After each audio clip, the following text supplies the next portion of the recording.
Doctor Yunus সহ যারা উপদেষ্টা ছিলেন তারা যেন দেশ ত্যাগ করতে না পারেন। ইতিমধ্যে দেশবাসী সহ আপনারা সবাই সাক্ষী হয়েছেন, ওনারা কিন্তু এসেছিলেন কুঠা না মেধা এই একটা কারণে, যেখানে আমাদের গণতান্ত্রিক পরিবেশ সৃষ্টি করার জন্য, যেটা আপনারা দেখেছেন নেপালে। কিন্তু ওনারা এসে আমাদের প্রতিষ্ঠিত 1979 থেকে যে টিকা দেওয়া হতো, হাম বাম যেটা বলা হয়, যারা জাদুঘরে চলে গিয়েছিল, সেইটাকে ওপেন টেন্ডার ব্যবস্থা করেছিল।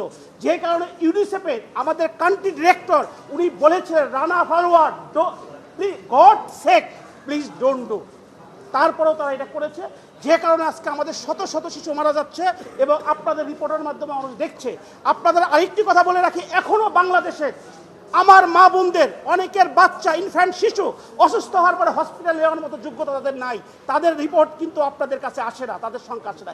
এই যে হত্যাকাণ্ড, এটা পরিকল্পিতভাবে, কারণ হচ্ছে ডক্টর ইউনূসের আরেকটি ইনফরমেশন আপনাকে দেই, উনি শুধু ওনার এই বাংলাদেশ গ্রামীণ ব্যাংকের শেয়ার চেঞ্জ করেনি, সম্পদ শুনেছেন, সম্পদ নামে, যেটা আপনার নগদের মতো বিকাশের মতো একটা, যেটা কোটি কোটি টাকা লেনদেন করেছেন, আদম ব্যাপারে লাইসেন্স থেকে সবই নিয়েছেন, সে ধারাবাহিকতায় এই আমাদের জীবনের সাথে সম্পৃক্ত, যেখানে জিরো লেভেলে চলে গেছে হাম বাম যেটা, সেটাকে উনি বন্ধ করেছেন শুধু প্রাইভেটের জন্য।